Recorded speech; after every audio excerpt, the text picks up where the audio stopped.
kawan-kawan, harap-harap korang semua sihat-sihat je. Okey, kembali kita pada minggu ini.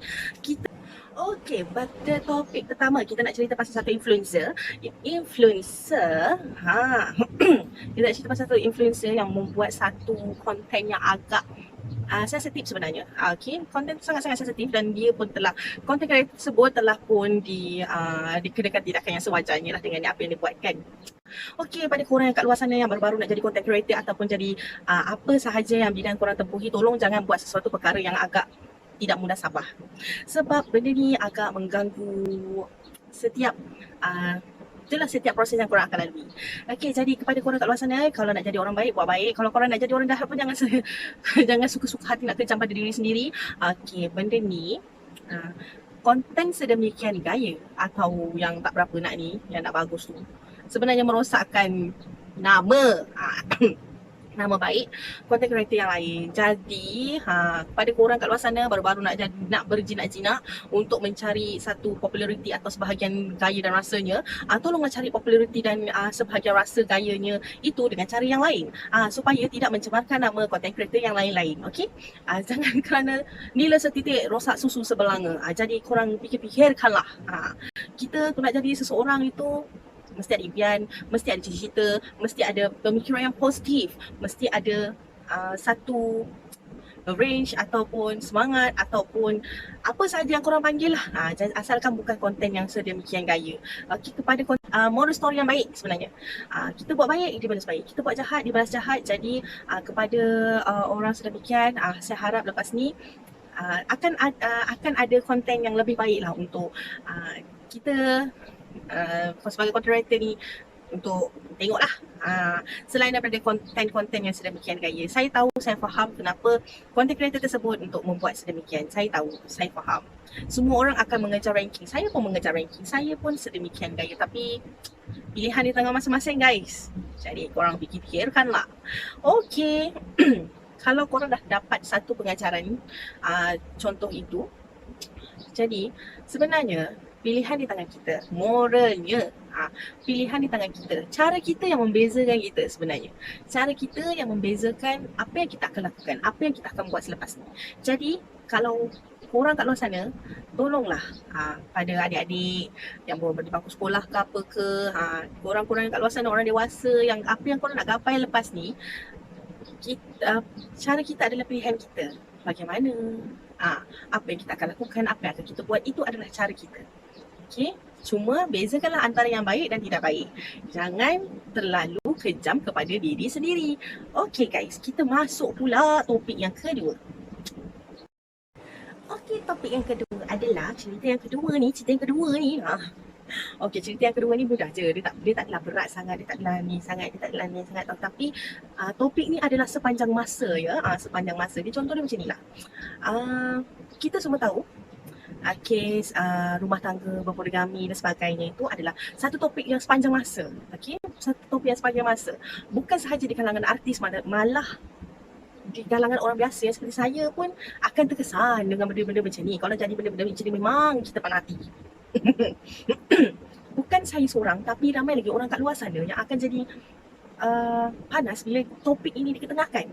Begitu juga dengan saya. Saya pun agak tak boleh duduk diam dengan topik yang sedemikian ini. Topik ini agak panas sebenarnya. Isu berpoligami, isu mampu atau tidak, isu itu ini, genre dia sangat besar. Tapi saya nak ringkaskan sikit-sikit je lah, sikit-sikit je, sebab kita tak nak lama-lama sangat, nanti korang bosan nak tengok video ni. Kau kata menyampah tengok itu ni, bebek tak faham apa, macam gitu. Tiba. Kita cerita sikit-sikit je lah. Alas setakat isu kes rumah tangga orang bercerai itu normal. Disebabkan orang ketiga pun normal. Disebabkan minta poligami pun normal. Apa yang tak normal sebenarnya? Tak normal sekarang ni, siapa yang complicated? Laki ke perempuan? Tak bergurau. Kita bergurau. Kita cerita macam ni lah. Kadang-kadang kita rasa kita tak mampu, tapi kita mampu.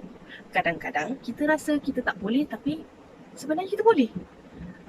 Jadi tepuk dada, tanyalah selera. Siapa yang mampu, siapa yang tak mampu, siapa yang okey, siapa yang boleh, siapa yang tak boleh. Sejujurnya, kalau boleh, biarlah yang satu, kan? Biarlah yang satu supaya kepala tak pening, duit tak habis. Masa tu okey je. Okay. Bila masa korang ada dengan pasangan korang kan, benda ni macam kau baru kau rasa macam susah lah dengan dia ni, baru kau macam macam gitu, barulah kau rasa macam dia ni bermasalah lah, dia ni macam ni lah. Kenapa? Sebab dia kurang perhatian. Bila orang perempuan dia kurang perhatian, kau mulalah cakap macam-macam, mulalah kau rasa semak sana sini, mulalah kau macam tu, mulalah kau macam ni. Lepas tu tiba-tiba macam kau siapa? Kenapa tiba-tiba ada orang baru? Gitu. Tak nak, kita tak nak macam tu. Kita nak yang baik-baik, kita nak yang elok, kita nak yang jernih je. Yang kau macam teh ais ke, kopi o ais ke, tak mau. Kalau korang tengok video ni, korang nak kata apa, cakap lah. Tak peduli.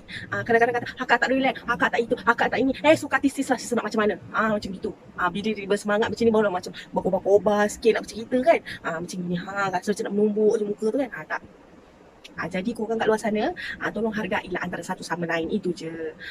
Kau jangan ingat yang buruk je. Yang dia punya baik tu kau tak cerita pula, yang dia punya berkorban untuk kau tu tak cerita pula. Ni yang panas ni. Panas ni. Macam gitu. Kan? Jadi korang kat luar sana, tolong jaga perasaan antara satu sama lain, tolong jaga hubungan dengan orang sekeliling, mahupun keluarga kecil ataupun siapa sajalah yang ada di sekeliling anda sebagai supporter. Tak kisahlah supporter tu kawan ke, family ke, adik-beradik, mak bapak, ayah atau siapa-siapa sekalipun, cuba hargai diorang ni yang memberi semangat kepada kita daripada belakang. Jadi korang kat luar sana, tolonglah membuat keputusan yang telus. Jadi pengajaran nombor 1, nombor 2 sama je. Sama je. Okey, kita masuk tajuk yang ketiga. Check it out. Okey, topik yang ketiga adalah kenapa sekarang ramai orang kurang di Facebook. Adakah marketing di Facebook sekarang dah semakin berkurang kan? Jawapannya adalah kemungkinan wujudnya TikTok Shop. Okey, kenapa tiba-tiba topik yang ketiga ni lain daripada yang lain? Topik dia lain daripada yang lain kerana topik ni nak dikatakan kurang dapat sambutan atau terlebih sambutan pun tidak, kerana korang ramai kerana kenapa itu? Okey, kerana macam ni. Okey, bila dah jadi benda-benda bila dah ada platform yang baru, mesti semua orang nak cuba platform yang baru. Tapi platform yang lama juga masih tidak dilupakan. Macam tu jugalah yang dengan topik kita yang sebelum ini, yang nombor 1, nombor 2 itu. Kan? Yang nombor 3 ni dia lebih kepada jangan lupakan yang lama. Sebab daripada yang lama tu lah kau dapat cari makan, cari rezeki. Yang kemudian muncul dengan platform baru, korang pun janganlah anggap benda tu satu marketing. Okey, salah satu marketing lah. Contoh macam baru-baru ni banyak sangat content creator yang menghasilkan, nampak tak aku cakap satu-satu, yang menghasilkan video ataupun konten yang sedemikian macam nombor 1 tadi lah. Atas alasan marketing, atas alasan nak naik ranking, atas alasan nak itu nak ini. Tapi korang kena ingat, dengan cara-cara ini kita cari makan. Semua nak cari makan cara macam ni. Aku cari makan macam ni, awak cari makan macam tu, saya cari makan macam ni, awak cari makan macam tu. Tak sama. Jadi korang kat luar sana, tolonglah berwaspada. Bila dah ada yang baru, jangan lupa yang lama. Okay. Even andai kata kalau tak ada yang lama, mana datang yang baru, betul tak? Jadi macam itulah juga. Dulu orang main Facebook, main Instagram, sekarang orang main TikTok. Bila dah main TikTok ni, jangan cakap komen TikTok tak ada masa depan macam ni, komen TikTok tak ada masa depan macam ni, komen Facebook tak ada masa depan. Kita tak tahu rezeki orang dek. Jangan sedap mulut dan bercakap pasal orang. Macam tu. Tak kisahlah kita daripada mana, daripada golongan atasan sekalipun, golongan bawahan sekalipun, bawah tanah, bawah gua, bawah tujuh ketahanan bumi pun, jangan cakap macam tu. Kita tak tahu rezeki orang kat mana. Jadi ada setengah marketing, diorang akan cubalah. Siapa yang tak nak menghasilkan sesuatu yang baru kan? Semua orang nak buat yang benda baru, semua orang nak buat yang terbaik, semua orang yang tak nak lah benda yang macam apa, macam tak masuk di akal, macam tu. Semua orang tak nak macam tu. Jadi kita ni sebagai apa orang kata, kita pun tengok konten orang tu pun tengok konten kita. Jadi kita sama-sama content creator janganlah terlalu jangan terlalu mengaibkan orang lain lah. Macam tu. Okay? Memang tak ada related apa-apa pun benda ni. Cumanya kalau itulah the end of the story, sama je cerita dia. Bila dah ada yang lama, jangan lupakan yang baru. Tak ada yang lama, tak ada yang baru. Tapi kalau yang lama tu selagi boleh kau repair, kau usahakan untuk jadikan dia yang baru, dia lebih cantik daripada apa yang sedia ada, yang akan ada, yang ataupun yang baru tu. Faham?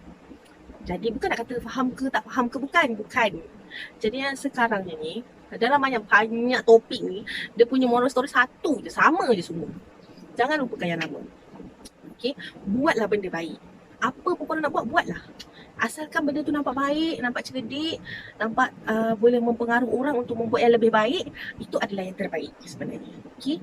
Korang jangan terlalu untuk terus menunduk dan terus melakukan untuk menjadi content creator yang kotor. Jangan. Itu satu. Yang nombor dua, setia. Setia untuk apa? Setia untuk lebih kepada menghargai antara satu sama lain. Selain daripada pasangan, kawan-kawan, orang sekeliling atau siapa pun, benda itulah kau kena setia. Okay? Tak semestinya kau dah ada yang baru, kau perlu lupa yang lama. Tidak. Macam tu. Okay. Yang ketiga, kalau tak ada yang lama, mana datang yang baru? Macam tu. Jadi usahakan yang lama tu biar nampak macam baru. Yang baru ni tetap baru. Yang baru ni pun akan tetap jadi yang lama. Jadi kita kena usahakan yang lama ni untuk diperbaharui untuk menjadi yang baru. Macam itulah cerita dia. Okay, kalau korang semua dapat lah note of the moral story ni.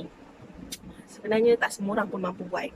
Okay, tak semua orang mampu buat. Tak semua orang mampu untuk duduk dan tegakkan apa yang perlu korang tegakkan. Tak semua orang ada setengah orang dah lama, kita ganti baru. Macam tu. Kita tukar baru. Sebenarnya lebih baik korang perbaiki dari segala sudut. Jadi untuk video kita untuk kali ini, itulah dia pengajarannya. Jadi korang kat luar sana pun harap-harap lepas ni siapa-siapa nak jadi content creator ke, nak cari pasangan ke, nak buat apa-apa marketing ke, fikirlah. Kalau tak ada yang lama, mana datang yang baru? Kalau tak setia, mana datang ke pendukung semangat? Okay guys, sampai sini je kita punya video pada kali ini. Kita akan sambung lagi pada akan datang. Okay guys, thank you for watching.